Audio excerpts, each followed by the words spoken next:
começando aqui mais um bate-papo no Na Palma da Mão, hoje, quinta-feira, um dia todo delicioso, né? E a gente vai falar aí um pouquinho com o Dr. Bruno Reis, que já está por aqui, já vou recebê-lo. E a gente vai falar um pouquinho sobre os efeitos do isolamento, da pandemia, né, na nossa saúde mental. Afinal de contas, a gente não estava acostumado com tudo que vinha acontecendo. De um dia para o outro, tivemos que nos ver sozinhos, isolados, ou convivendo em família muito mais intimamente.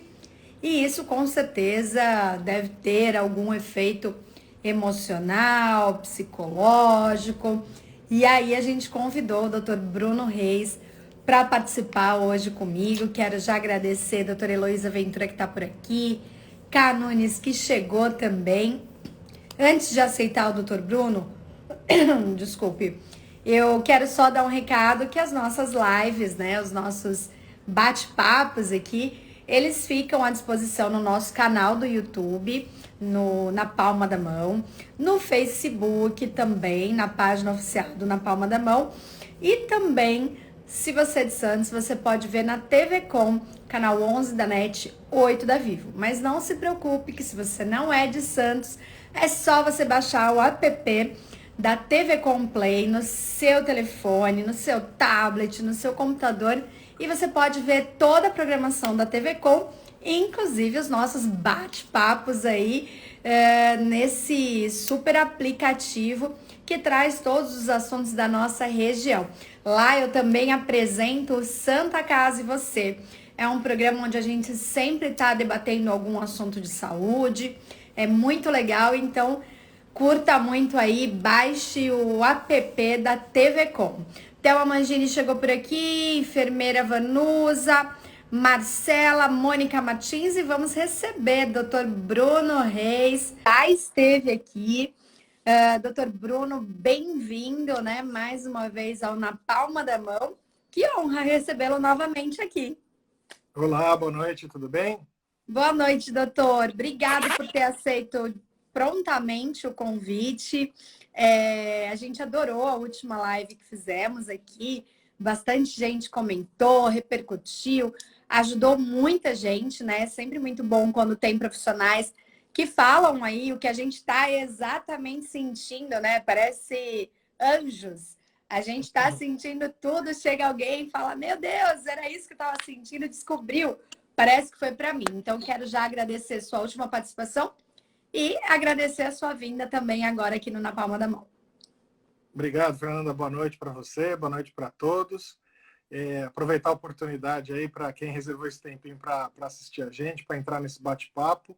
E tão importante a gente falar sobre saúde mental, ainda mais nessa época, né? E agora a gente já está num outro período, né? Um período mais do relaxamento aí das regras de isolamento. E com certeza isso aí vai ter. A gente vai começar a ver as consequências, os reflexos que vão ter na nossa saúde mental. Agora começa a aparecer as sequelas, né, doutor? Eu comecei aqui falando exatamente disso. Tava todo mundo curtindo a vida, ia começar aí um período pós-férias, carnaval, todo mundo aproveitando, olhando de binóculos outros países, né? Aí todos na pandemia, e de repente o Brasil se viu, brasileiro que é tão do abraço, tão do contato, tão do beijo, da comunicação, né? Se viu na obrigação de colaborar aí para que a gente pudesse conter essa pandemia dentro de casa, e com isso teve que aprender a viver novamente com desafios. Pessoas tiveram que ter um relacionamento mais próximo, porque às vezes passava, né? O dia passava, e tudo isso agora, né? É óbvio que as pessoas estressaram muito no início, melhoraram, mas agora vai vir efetivamente reflexo de tudo isso, né? Com certeza, né? Então, se a gente for pegar esse período aí, a gente está desde, se não me engano, comecinho de março, né, Fernanda, que foi decretado Sim. aí essas regras do isolamento. A gente agora está no comecinho de agosto, então já são aproximadamente 5 meses, né? Então, essa segunda fase, pessoal, que a gente está vivendo de reflexos aí para a nossa saúde como um todo também, já é uma fase que a gente chama de crônica, né? Ou seja, já não é mais um acontecimento que nós estamos tendo que lidar de forma imediata, a gente já se adaptou, é que o pessoal vem chamando do novo normal, né, Fernanda? Que caiu aí no gosto, né, tanto da mídia, assim, como das pessoas. Mas aí eu acho que é bacana a gente discutir um pouquinho sobre isso, falar o que seria o novo normal, né? Como que entraria um conceito assim desse parâmetro de normalidade no nosso comportamento, no nosso dia a dia, diante agora dessas regras aí de relaxamento, né? Então, a primeira coisa que eu chamaria atenção para o pessoal é que o fato da gente diminuir a imposição do isolamento não significa que o isolamento acabou. Não, e o que o pessoal está querendo dizer, que as autoridades públicas têm falado, é que agora a gente tem que manter as regras de distanciamento. Isso é muito importante para a gente ressaltar de para as pessoas. ressaltar, né? Porque as pessoas saíram, estão se aglomerando, não usam a máscara, e na realidade não é isso, né, doutor? Com certeza. Muito bom o senhor tocar nesse assunto. Muito bom, Tem que lembrar disso, né? Então, o que isso significa na prática, pessoal? Que, máscara, álcool gel, regras de higiene, o distanciamento mínimo lá que eles preconizam, né, de 1,5 m, evitar aglomeração, isso aí é super importante para a gente manter a curva em queda, né? Agora, qual que é o impacto disso? Como você bem disse, o brasileiro tem essa característica de ser muito afetivo, de gostar de contato, e é óbvio que isso fica na nossa memória, né? Porque a gente sabe que isso vai passar, mas ao mesmo tempo alguns comportamentos eles não podem voltar ainda ao que a gente estava acostumado, sob pena de aumentar a transmissão do coronavírus, né? Então, numa fase que a gente já está mais acostumado, Fernanda, a gente tem que ressaltar o seguinte para as pessoas, né? Que a gente não pode deixar de se policiar, não podemos deixar relaxar, né, nesse momento, porque, como a gente disse, né, essa fase de transição ela é de suma importância para a nossa saúde mental, porque é ela que vai definir para onde que a gente vai a partir de agora. Então, se a gente pensar no impacto da pandemia, num primeiro momento, até 30 dias, a gente viu que as pessoas estavam assim, quem nunca teve nada passou a sentir alguma coisa em relação à saúde mental, quem já tinha passado por algum episódio de ansiedade, depressão, qualquer coisa que seja, voltou a ter esses sintomas, e quem estava em tratamento na época apresentou uma piora de todos esses sintomas. Então é importante a gente ver agora quais são os números que a gente tem, né? A gente obviamente vê uma curva de crescimento, aumentou, né? As pessoas têm sintomas relacionados à ansiedade, relacionados à depressão e outras coisas como insônia, alteração de apetite, e tudo isso é explicado, gente, em função dessa quarentena, em função dessa mudança comportamental. Então, o impacto na nossa saúde como um todo é muito grande, Fernanda, muito grande. Quando a gente fala do impacto em saúde mental, eu estou falando do impacto no nosso chamado eixo neuroendócrino, indo para uma parte um pouquinho mais técnica, né? As pessoas começaram a sentir insônia, né? Eu acho que todo mundo passou por isso em algum momento. Mas isso, né? Eu acho que foi geral, né, geral, doutor? eu também acredito que todo geral. mundo que eu tenho insônia, eu apresento esse quadro de insônia, e para todo mundo que eu falava, a minha insônia potencializou, né? Mas eu também nunca tive e tô tendo. Então, que estranho. Isso tem uma explicação, né? Tem uma explicação biológica que é assim, o sono, um dos componentes dele é mediado por um hormônio chamado melatonina. Todo mundo já ouviu falar, né, na melatonina, que pode tomar, que é natural, tal. Virou moda, inclusive, né? Virou moda, né? Então, ele tem uma relação dentro do nosso organismo diretamente com outro hormônio chamado cortisol, que é o hormônio do estresse. Olha só, eles são opostos, né? Na medida em que um aumenta, o cortisol aumenta, a tendência é que a nossa melatonina ela diminua. E a gente precisa da melatonina no cérebro para conseguir dormir bem, né? Aí qual que é o problema com o isolamento? A gente deixou de tomar sol, Fernanda, né? Ou então a exposição ao sol ela diminuiu. E o que isso implica para a gente? A melatonina precisa de luz, precisa de sol para ser formada. Mas para ela funcionar, ela precisa da ausência da luz. Entendi, mas todo mundo acha que é só a ausência da luz que resolve o problema, mas é como se fosse uma bateria. Você precisa carregar, é uma energia solar. Isso. Durante o dia a gente vai recebendo energia para de noite ela apagar mesmo. Perfeito. Essa analogia foi fantástica. Vou usar nas minhas aulas, inclusive. E é por aí mesmo. Então, nessa ausência da gente ter contato com a luz, aconteceu que a produção de melatonina no organismo das pessoas começou a diminuir. E isso causou impacto também na piora da qualidade do sono. Em torno de 30% a 40%, viu? Os estudos têm mostrado Nossa, é que, muita que coisa. aumentou a insônia. Então, insônia, definindo, né, pessoal, é a dificuldade de iniciar, manter ou de ambas, né? Iniciar e manter o sono com aquela característica de sono intercortado, né? Que é Tem várias... aquele sono pesado. Que é na, na, o sono entrecortado é aquele em que a pessoa tem vários despertares ao Ah, longo tá. da noite, né? E Tá. acaba prejudicando a qualidade do sono, né? Dos ciclos do sono e de manhã aquela coisa, né? Não Não, consegue então, o acordar sono perfeito seria aquele sono que você isso, aquele que a apaga e gente... acorda 8 horas depois, parece que E ligaram a chavinha ali. só no dia seguinte acordar Tá, bem. O importante é tá. acordar bem, né? Disposto com energia. Então veja só, né? O impacto biológico que a gente tem só do fato de da gente ficar isolado, né? Então, qual que são as consequências hoje, Fernanda? Que agora com a gente retornando, o nosso ciclo hormonal ele também vai demorar um pouquinho para conseguir voltar, né, ao eixo. Vejam só os outros impactos do nosso dia a dia, do nosso cotidiano, né? Agora as pessoas voltando ao trabalho presencial, as escolas estão se programando para voltar com as aulas presenciais, mesmo que aos poucos, mas já é um retorno, né, à nossa rotina. E isso vai trazer um impacto positivo para a nossa saúde se a gente mantiver as regras rígidas de distanciamento e de higiene. Essa que é a ideia. Agora, e quem já apresentou esses sintomas e agora a gente está voltando um pouquinho? Será que esse pessoal vai continuar ansioso? Será que o pessoal vai continuar deprimido ou com esses sinais? Né? Essa é a pergunta que todo E pesquisador tem todo feito, mundo quer Fernanda. saber, né? E todo Porque mundo quer saber. potencializou tudo. Antes da gente só colocar isso, eu queria só fazer uma vírgula, porque a melatonina é um assunto bem delicado. Essa moda da melatonina, e aí o brasileiro adora ir para fora, ir nas farmácias, encher o carrinho de vitaminas, de tudo isso. E aí todo mundo acabou que a melatonina entrou no gosto de todo mundo e sem prescrição médica. Isso pode mesmo, doutor? Qualquer um pode tomar melatonina? Ela não faz mal mesmo? Aí ela depende, né, gente, das regras, né, das leis do país, né? Então, nos Estados Unidos você consegue ter acesso à melatonina até em posto de gasolina, né? Até em supermercado, o pessoal vende bastante. Lá a classificação é como um suplemento, né?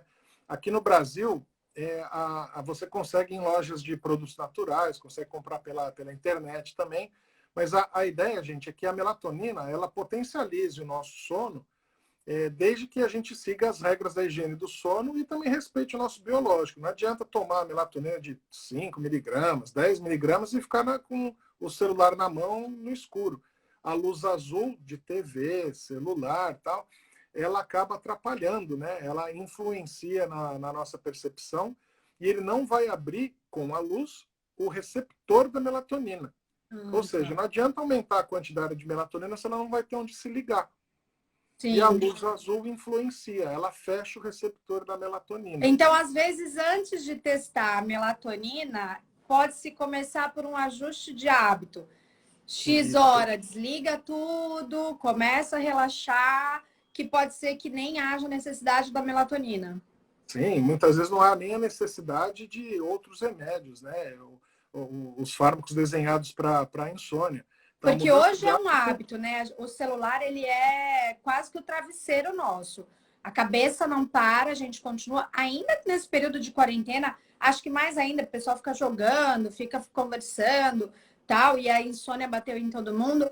Então, essa luz do celular, ela é prejudicial na hora do isso, sono e muito.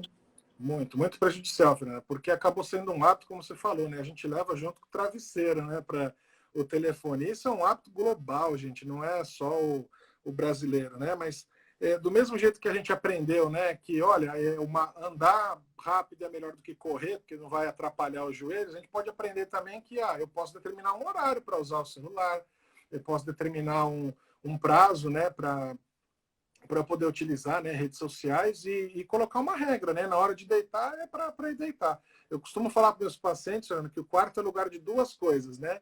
O primeiro é o lugar de dormir, ele tem que ser escuro, ele tem que ser limpo, ter uma sensação aconchegante. E o segundo é, enfim, se você é casado ou não, tem companhia para namorar. Para namorar. Né? É para namorar. Então é para essas duas coisas que serve o quarto. Para ver TV, É não. Para sala, né? Até pelo computador, convívio videogame, não. familiar, né? E isso a pandemia trouxe de volta, esse convívio familiar, porque a casa dos brasileiros tem esse hábito, cada cômodo tem uma TV, né? Na sua maioria. Nós vamos falar aí desse retorno do pessoal aí que eu acabei interrompendo, mas quero dar um beijo para Dona Vante, mãe da Giovana Barbosa, Giovana que chegou por aqui também, Lili Mori, Gisele 013, Rafael Vita, o procurador da Santa Casa. Rafa é um querido. Clarice Elias Russo, uma querida. Boa noite, Fê. Boa noite, doutor Bruno. Michele Paixão, minha sogra Claudina. Bruno Dantas. Henrique, Natália, Andréia, doutora Tati Rocha. Doutor, o senhor ia... muito bom, né? Terezinha, mamãe. Tezinha, mamãe, ela escreveu, a Giovana. O senhor ia falar exatamente, e eu acabei cortando, como que esse pessoal, primeiro a gente falou aí para quem chegou, de todo mundo que não tinha problemas, né, emocionais aí, o que causou a quarentena. E aí a gente está na dúvida de como vai ser o retorno desses ansiosos, porque eu sou uma que tenho medo de retornar e não consigo vencer a barreira de sair. Como vai ficar? Então, a ideia é essa, né, gente? Como que a gente vai fazer agora? Então, só para trazer um dado para você, né? Respira fundo aí. Em abril foram colhidos alguns dados numa universidade chinesa que conseguiu ver os impactos no mês de março, né, da pandemia em relação à saúde mental. E eles mostraram que em torno de 13% da população, que foi aplicado, né, por base epidemiológica, em 13% da população teve um impacto imediato na qualidade de sono, né, e o aumento de sintomas de ansiedade, né, usando algumas escalas que vão aferir, né, os sintomas de ansiedade. Então, como eu disse, a gente tem que lembrar em dois momentos, né? O primeiro é aquele do impacto imediato, nos primeiros 30 dias, depois a fase de adaptação. Então, quem acabou sofrendo por isso e foi testando, né, a resiliência de todas as pessoas, acabou tentando se acostumar com todas as situações. Mas qual que é o importante agora, pessoal, para vocês levarem isso, né, para todas as pessoas? Com o retorno que a gente está tendo programado, a tendência é que o fator estressor, que é o fator ambiental, ele venha a diminuir. Então, a gente sabe que temos fatores socioeconômicos, então, quanto menor, né, a capacidade de poder aquisitivo da pessoa, maior é a chance dela de desenvolver ansiedade e depressão. Isso é um dado oficial. A gente sabe que idade, gênero também, eles contribuem para isso, porque eles são fatores em que eles aumentam ou diminuem, né, as nossas preocupações. Então, dentro desse cenário, a gente tem uma boa perspectiva para as pessoas que conseguiram se adaptar bem durante esses 5 meses, né, do isolamento, e a gente acaba tendo um risco maior de permanência desses sintomas em quem se enquadra naqueles fatores de risco. Então, aqueles que estão em dificuldade financeira, aqueles em que acabaram perdendo o emprego, e muita gente, infelizmente, passou por isso, aqueles que apresentaram doença, né, entre a família.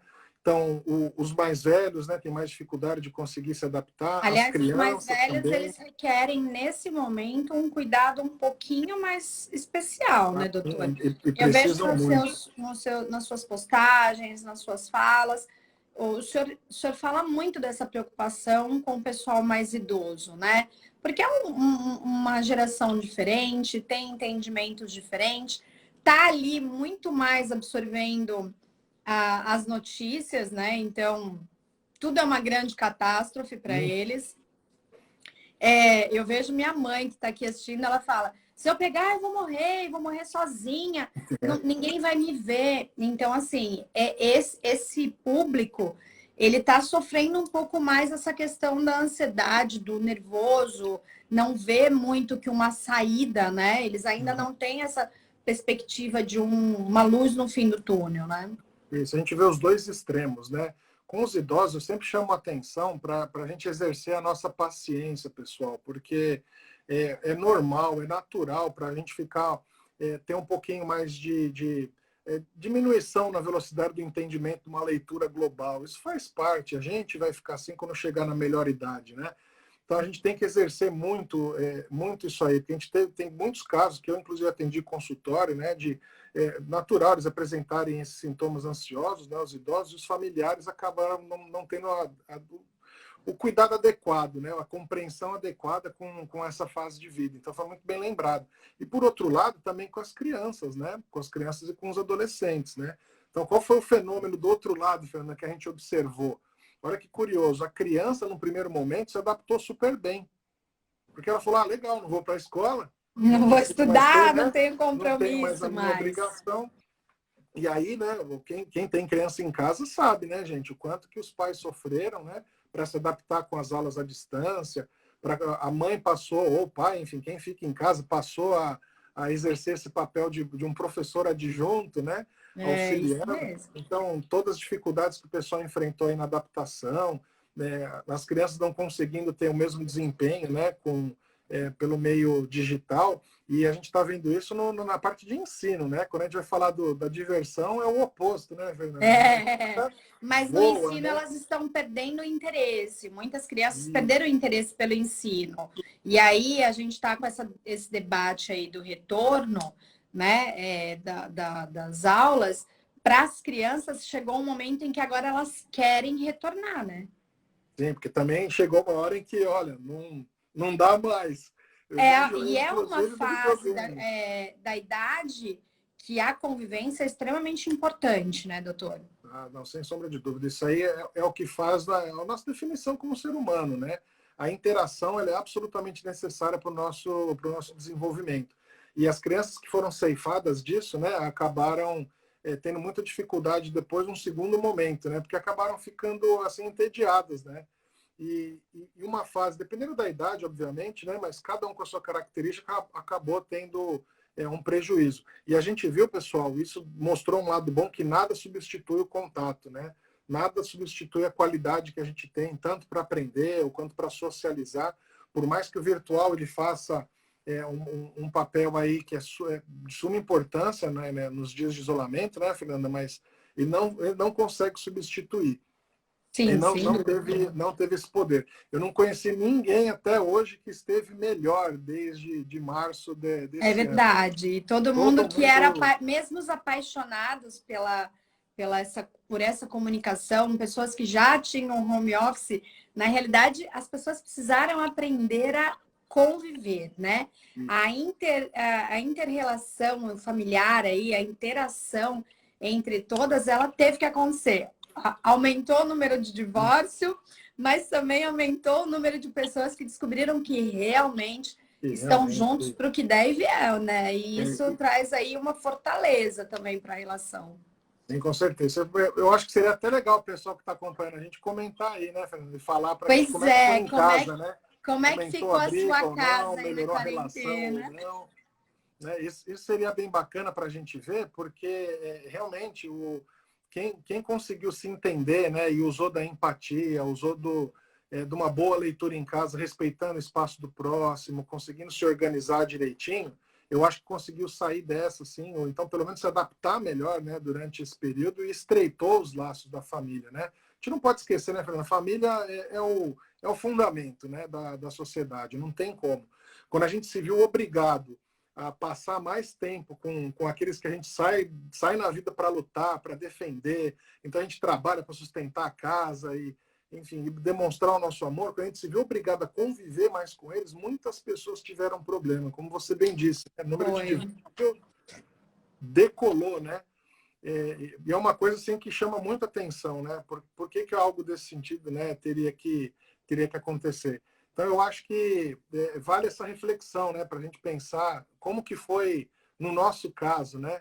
Normal ter uma briguinha ou outra, tal, eu acho que isso aí faz parte, né? Mas nada que seja muito estrutural, né, Fernanda? Que abale de um modo que as pessoas cheguem a romper, né, em família, né, uma relação que deveria ser muito É que eu sólida. acho que a gente estava numa era tão cada um vivendo a sua vida, né? Na realidade, o que aconteceu que a gente acabou descobrindo aí é que as pessoas viviam muito a sua vida. Então, o marido vivia a vida dele e ali compartilhava de alguns momentos com a esposa, vice-versa. Os filhos viviam a escola e malemar os pais estavam tendo muito tempo. E aí que todo mundo se viu obrigado a ter que um olhar para o olho do outro e almoçar junto, jantar junto, ver que o programa que você gosta de assistir no seu quarto é diferente do que eu gosto, e as coisas começaram a acontecer. Tem bastante gente mandando aqui, ó, depois que a gente pediu. Legal. A Mônica Martins diz que melhorou a relação em casa, isso é legal. Gu Batista, eu acho que as pessoas vão brigar para manter a situação de home. A postura natural do trabalho vai precisar restartar. Tem bastante gente que curtiu. Eu vi uma matéria, inclusive, sobre o mercado de construção civil. Os apartamentos agora já estão pensando mais nessa parte de home office, né? Sim, foi bem observado, né? Ver como as experiências elas vão, né, de família em família, mas pelo que eu tenho lido aqui, acho que o feedback está mais positivo, né, pessoal? A Clarissa está falando que os casais que não se separaram na quarentena ficaram juntos para sempre. A Elô falou verdade, a família é importante demais. A Bruna, aqui em casa nos sintonizamos muito. Quero ver quando meu marido voltar ao presencial. Quero ele home office para sempre. Ai, que delícia! Olha lá, declaração de amor, hein? Que bacana. Que delícia! A enfermeira Vanusa, aqui em casa tivemos mais harmonia e ficamos muito mais unidos. Este novo confinamento fez a gente ter mais comunicação. A Giovana falando que a mamãe tá ligadinha nessa live, porque ela tá tendo uma relação também. A Giovana sempre conta que eles estão numa relação bacana lá no sítio, foram se isolar, que são um pouco mais, né, de idade do que os demais. Então foram ficar no sítio, agora não querem voltar para a cidade. A tia Clélia está falando que o convívio com a família foi muito bom. Vai ser difícil um distanciamento. E a Gi falando que aqui em casa também foi super positivo. Em casa todos juntos, os filhos amaram. Então, a gente às vezes acha que essas experiências foram ruins. E talvez, como o senhor mesmo falou, esse retorno agora vai ser tão impactante quanto a parada, né? Isso, duas perspectivas, né? Primeiro, vai ser uma nova realidade, por mais que a gente já estava acostumado antes, né? E segundo, alertar para o pessoal, né? Olha que bacana, né? Quando a gente vê que as relações elas melhoraram. Então, o que a gente quer dizer é que agora é opcional, pessoal. Agora não é mais forçado a gente ficar junto das pessoas. Então, olha que bacana você poder ter essa percepção de que as pessoas que te completam e que te fazem feliz, elas estão justamente dentro da sua casa, né? Olha só que coisa boa que esse tormento todo, né, acabou trazendo para a gente, né? E só puxando um gancho, o Fernando, porque a gente perguntou pro pessoal como é que foi em casa, né? Uma das maiores queixas que a gente teve em consultório e no nosso dia a dia é as pessoas falando sobre a solidão, né? Como foi difícil enfrentar essa fase, né? Então eu trago uns dados aqui para vocês também de pesquisas científicas, uma pesquisa bem legal do King's Royal College, né? Do departamento de psiquiatria, né? Lá na Inglaterra, em Londres, e eles levantaram um dado fantástico, né? Que eles observaram que muito mais importante, tem muito mais influência para eventos ansiosos e depressivos a solidão do que o isolamento social. Então, olha só, e olha qual que é a diferença, pessoal. Isolamento social é uma condição ambiental que nos é imposta. Eu não posso ter contato, tenho que ficar distante, como diz a palavra, de outras pessoas. Agora, solidão é uma sensação, isso é subjetivo. Eu posso estar rodeado de pessoas e ainda assim me sentir vazio, me sentir sem propósito, me sentir incompleto. E isso é o que mais preocupa a gente. Isso independe do isolamento ou do distanciamento social. Então, esse é um dado muito bacana, porque independente da São, condição são que a gente sentimentos tenha, como esse que acabam elevando números de suicídio, porque as pessoas às vezes estão rodeadas de pessoas e está faltando tudo, né, doutor?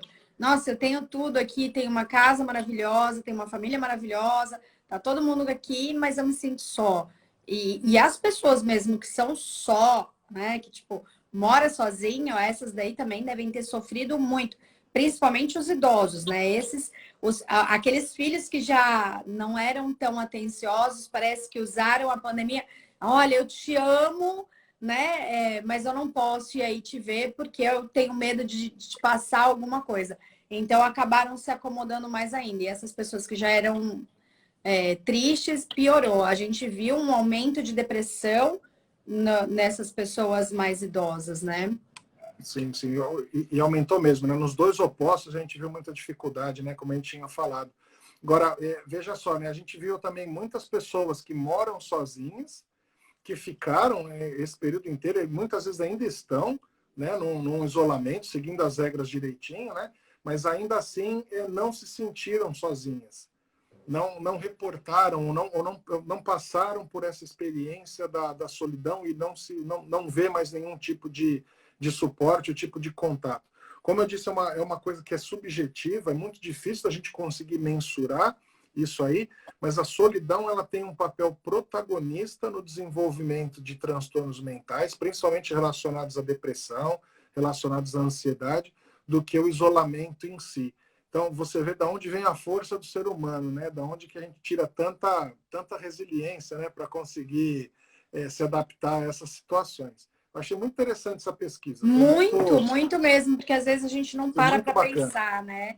E a gente a gente acha que o pior que pôde acontecer com todos nós foi o isolamento. E na realidade a gente é um povo criativo, né? E a gente viu aí no início desse isolamento também as pessoas tinham uma criatividade, começaram a conhecer os vizinhos da janela, né? Então, tudo é uma questão de ótica. Teve casais que se apaixonaram, moravam no mesmo bairro, nunca tinham se visto, começaram a paquerar pela janela. A gente viu várias histórias bonitas também. A gente viu uma cena aí do filho na janela para poder ver a mãe dentro do hospital. A gente viu muita manifestação de amor, né, nesse momento. Então a gente ainda espera, né, doutor, que o mundo tenha mais pessoas que amam do que as que, né, são aí sem sentimentos, né? E isso a gente acaba se preocupando.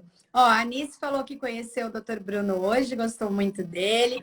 Yolanda chegou por aqui. Gu Batista está falando, solidão gera angústia igual sofrimento mais.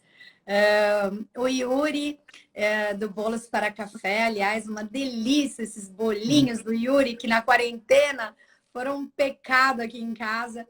Ele falou que aqui em casa, ele e o maridão, conexão total. Aumentamos o número de plantas e um desejo maior de explorar a natureza. As pessoas também foram se descobrindo nas suas necessidades, né? Coisas que a gente não notava que faziam parte, faziam falta no nosso dia a dia, né?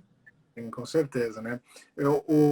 Fernando, fazer só um pequena parte, assim, que a perspectiva, né, para as pessoas agora que a gente está voltando, né, ao contato social, né, esse retorno, que as coisas tendem a melhorar, obviamente, né?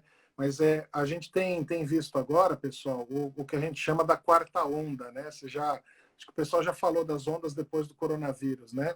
Então, a quarta onda é o que a gente chama da onda relacionada à saúde mental. Então, agora é que estão procurando os serviços de saúde as pessoas que tiveram esse período inteiro de sofrimento e que já estão alguns meses aí com sinais e sintomas, realmente, às vezes até doentes de uma forma severa, né, com depressão, ansiedade e outros transtornos. E agora isso está tendo um impacto, né, em termos de saúde pública e o aumento, né, na procura por profissionais de saúde mental.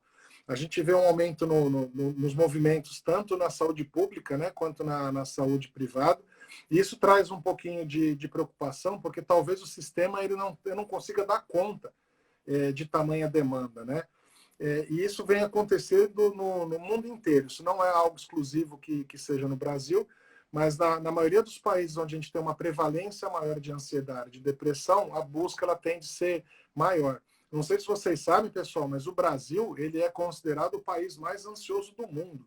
Né? Em torno de 9% da população é diagnosticada com transtorno de ansiedade generalizada. Isso lembrando, pessoal, tem a diferença entre ser ansiedade, que é uma condição própria do ser, né? E o transtorno de ansiedade, quando eu posso ter sofrimento, prejuízo em função, né, dessa característica pessoal. Em termos de depressão, os números no Brasil estão em torno de 7%, é um número extremamente elevado. Se a gente for comparar a nossa qualidade... comparado com outro país, seria proporcionalmente quanto? Então vamos fazer um quiz aí com o pessoal para brincar. Qual país que vocês acham que é o que tem maior incidência de depressão no mundo? Além do Brasil. O Brasil é o primeiro? O Brasil é o primeiro? Não. O Brasil é o primeiro em ansiedade. É o primeiro em ansiedade, em depressão. Estados Unidos? Não é os Estados Unidos, olha só. Não é? Não lá é de louco, né? Lá é de sociopata. lá o negócio é perigoso, né, Fernanda? Lembra que a gente falou sobre... A Carolina Elias Russo falou que é Japão. O Yuri falou que é Londres. A África. Jana falou que é na África. Luana, Japão. A Carol falou que Japão, muito, né? Bastante gente aí. É Japão? Isso. O Japão é o maior índice de suicídio, né? É de suicídio. O Japão é um dos maiores índices de suicídio. Nossa. Mas o país que mais tem diagnósticos reportados aí de depressão é a Finlândia. Olha só, Finlândia, que também está entre os 5 maiores que reportam o número exponencial, né, de suicídio. Então, o que isso quer dizer para a gente, pessoal? Que lá eles têm outras características, né, que influenciam a depressão. Né? Tem a característica chamada da depressão sazonal. Eles têm um inverno tão rigoroso, pessoal, que eles chegam até alguns meses lá em que, ao sol da meia-noite, né, Fernanda, acaba tendo poucas horas de luz, um frio muito intenso, e eles já experimentam, né, essa questão do isolamento por conta do inverno que é muito forte, que é muito rigoroso. Então a gente vê que, mesmo sendo um país extremamente desenvolvido, com IDH, né, o Índice de Desenvolvimento Humano, super alto, a gente tem índices de depressão maiores do que a gente enfrenta aqui, e índices de suicídio também, né? E por falar nisso, pessoal, não sei se vocês sabem, tá? Mas a curva... Quando a gente está falando de suicídio, está chegando em Setembro Amarelo, né? Já fica a sugestão aí, Fernanda. A Fernanda, ela falou que em Londres é a mesma coisa. Ela ficou triste com a falta do céu azul. E que o pessoal, quando você falou Finlândia, todo mundo... O frio, o deprê, isso é ligado ao sol. O sol que acaba trazendo... A condição climática muito severa, né? Então, isso que acaba levando, né, aquela sensação, mais a questão da solidão, né, que é imposta por uma condição de clima, condição regional, né? E já puxando a sardinha aí para esses dados, né, Fernanda, a gente lembra dos dados de suicídio, né? Também não sei se o pessoal sabe disso, mas a curva de mortes, né, de crescimento, eu digo, tá? Não de número absoluto, né, que é muito mais pelo coronavírus, né? Mas a curva de crescimento de mortes por coronavírus, ela está inferior à curva de mortes por suicídio. Nossa. Então, isso é uma constatação muito, infelizmente, muito drástica, né? A gente pensar que o crescimento das pessoas que estão tirando a própria vida é maior daquelas que foram contaminadas com coronavírus. E tem uma faixa etária, doutor? Tipo, isso ocorre mais com idosos, com adolescentes? Tem tem esse número no Brasil. Então, no geral, né, não sei se o pessoal sabe qual que é a maior causa de morte no mundo hoje, né? São as doenças cardiovasculares, né? Em segundo lugar, são os acidentes, né, ligados à violência. Em terceiro lugar, o câncer. E em quarto lugar já é o suicídio, infelizmente, né? E se aproximando rapidamente. E aí a gente tem na faixa etária, né? A gente tem os dois lados, aumentando nos jovens, né? Indivíduos até 25 anos, e aumentando muito mais nos indivíduos idosos, né? Acima de 70 anos, a curva também tem aumentado, né? Infelizmente. provavelmente seja a maior causa para os idosos, seja a mudança do estilo de vida, com a aposentadoria cai, né? A parte financeira, e isso tem uma série de impactos, né, no longo prazo.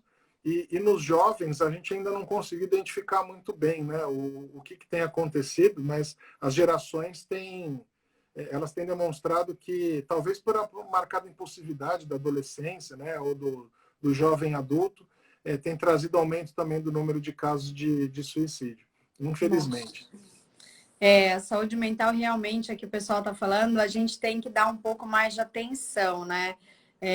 As pessoas esperam acontecer os problemas para começar a estudar ou a procurar um médico que cuide da sua saúde mental. Eu não sei se eu vou falar algum absurdo, mas eu sempre falei isso, que eu acho que o melhor dos mundos seria todo mundo ter acesso a um psicólogo, desde que começa aí a raciocinar, ter esse acompanhamento, porque eu acho, eu tenho, faço terapia, e eu acho sensacional. Hoje a minha psicóloga ainda falou, vou te dar alta. Eu falei, você não é louca, né? Você tá ótima. Eu falei, você não é louca.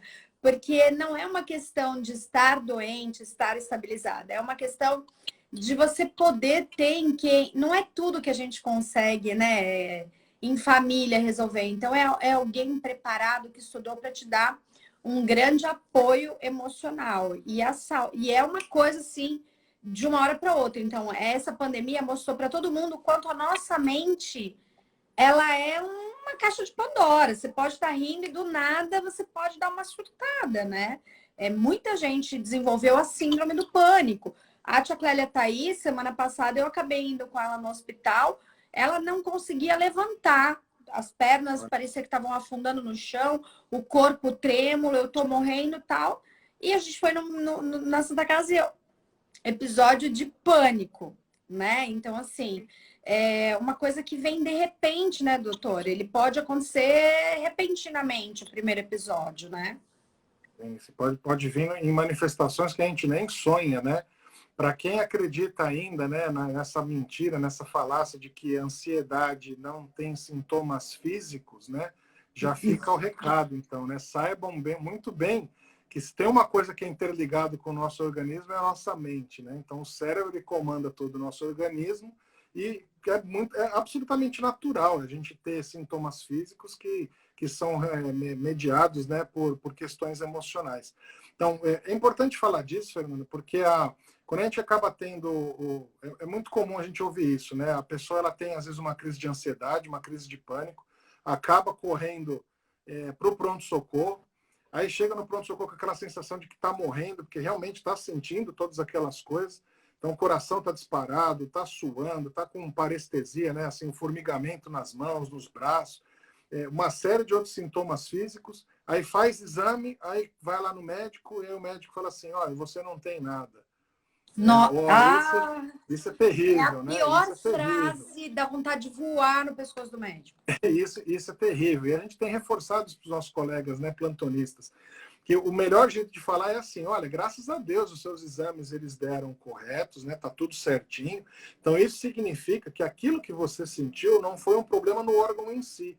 Então não foi um infarto, não foi um problema no coração, ou um problema no pulmão, mas na verdade aquilo foi um reflexo desencadeado por um mal-estar que acabou fazendo com que a gente tivesse esses sintomas, né? Maravilhoso Então, isso. mas essa é a diferença, né? E a gente tem que colocar isso, porque cada vez mais a gente vai ver as pessoas buscando o pronto-socorro, que é a porta de entrada de saúde no Brasil, infelizmente, por questões de ordem emocional, Fernanda.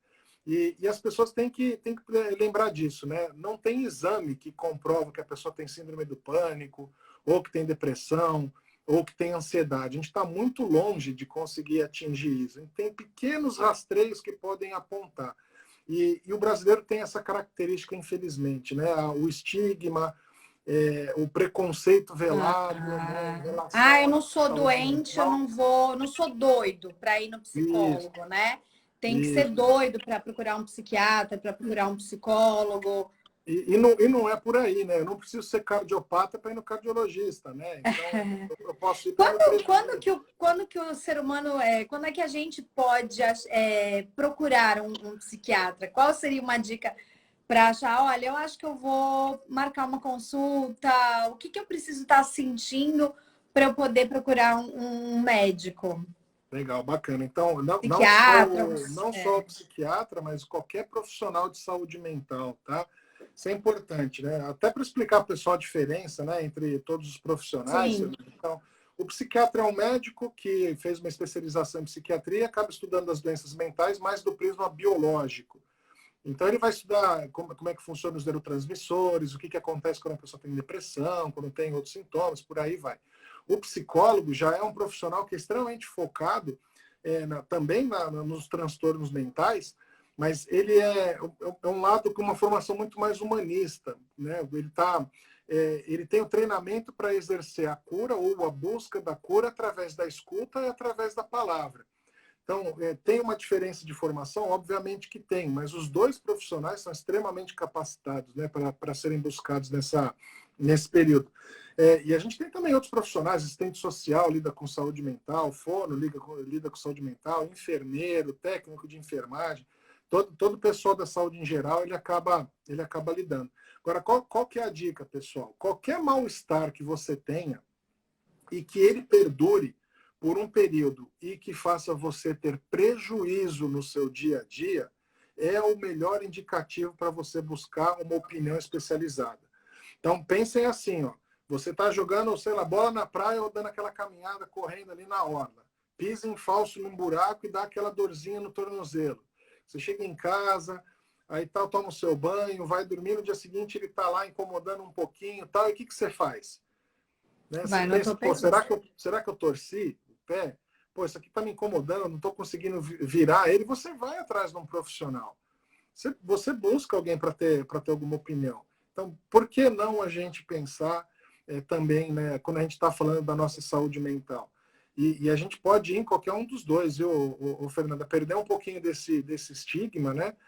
Dessa vergonha da gente buscar. Você falou sobre terapia, eu vi aqui bem rapidamente, se não me desconcentro, né? O Gustavo, um beijão para o Gustavo, falou que terapia é vida. Eu concordo com 100% com o que ele falou, né?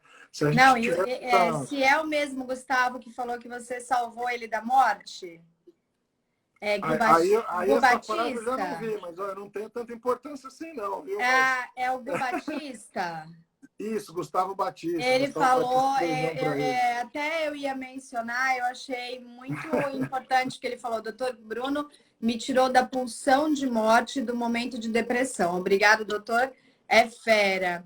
E aí ele fala de doenças psicossomáticas, ele está falando umas coisas bem interessantes aqui, eu estava lendo, e é verdade, né? Porque é muito importante para a gente, é um apoio muito legal.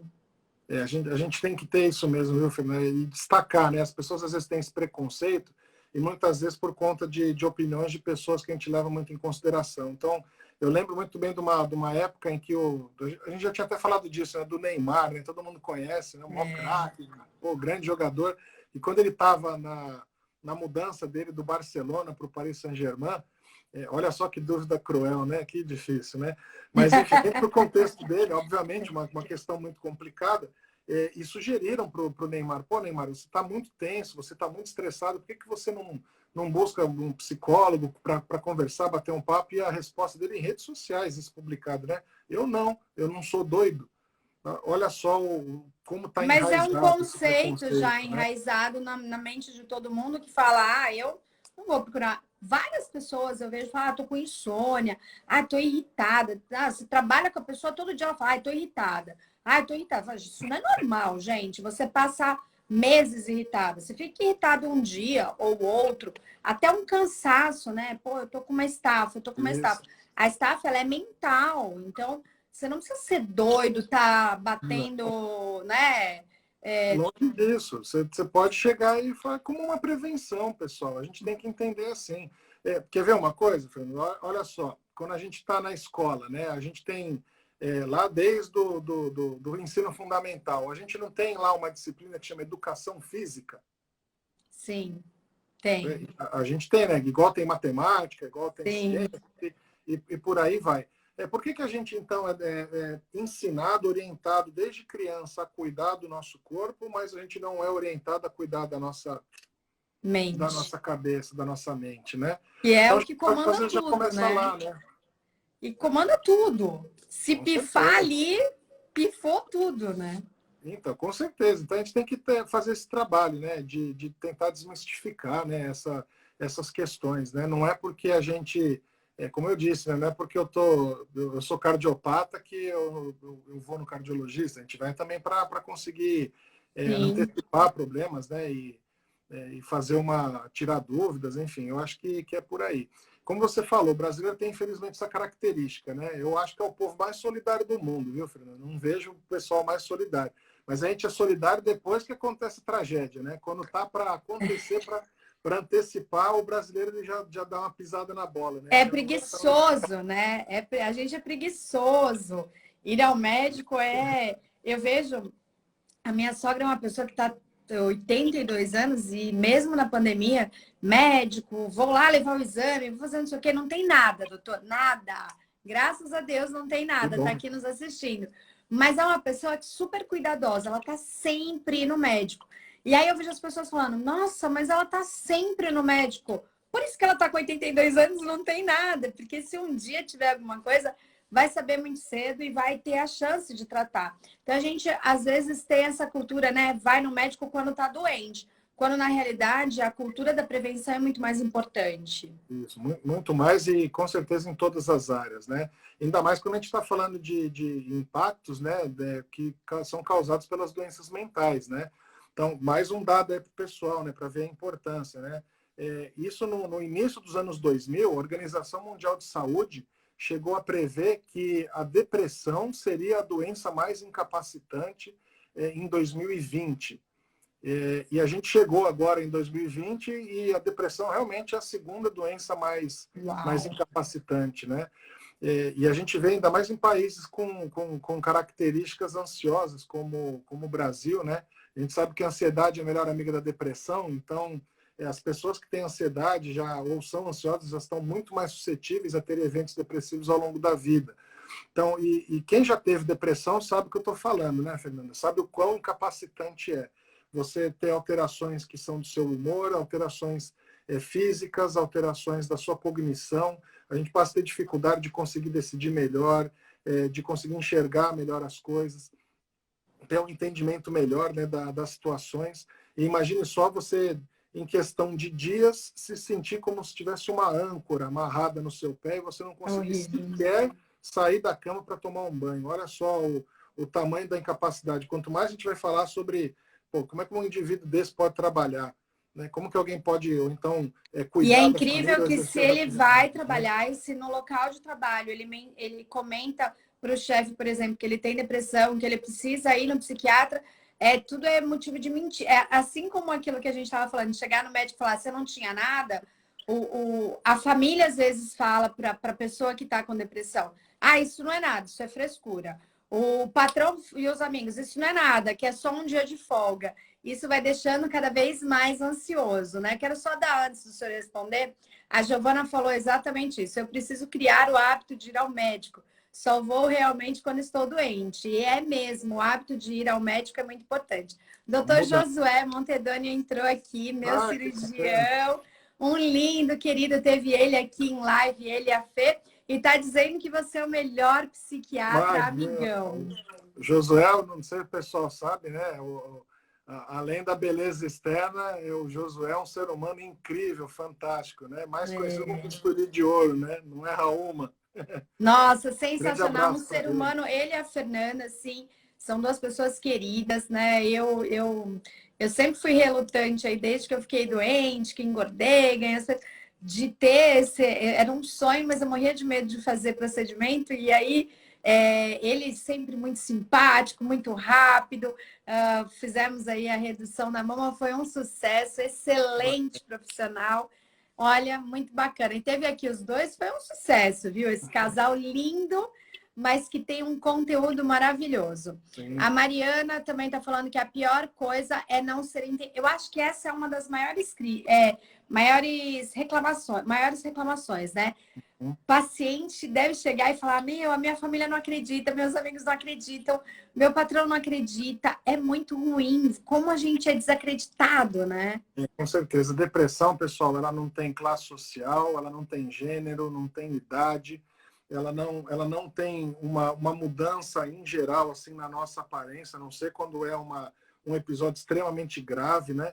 E a gente não tem aquilo, né? O exame, né? Aquilo que eu tenho palpável para conseguir comprovar.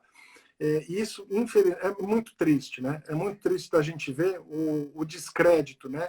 Que a pessoa que já está em sofrimento, e a depressão muitas vezes leva você a ter a sensação de culpa, pensamentos de culpa, e achar que a causa daquilo é sua mesmo, não conseguir ter apoio, né? Nas pessoas que estão em volta, que não conseguem compreender aquilo que está passando, né?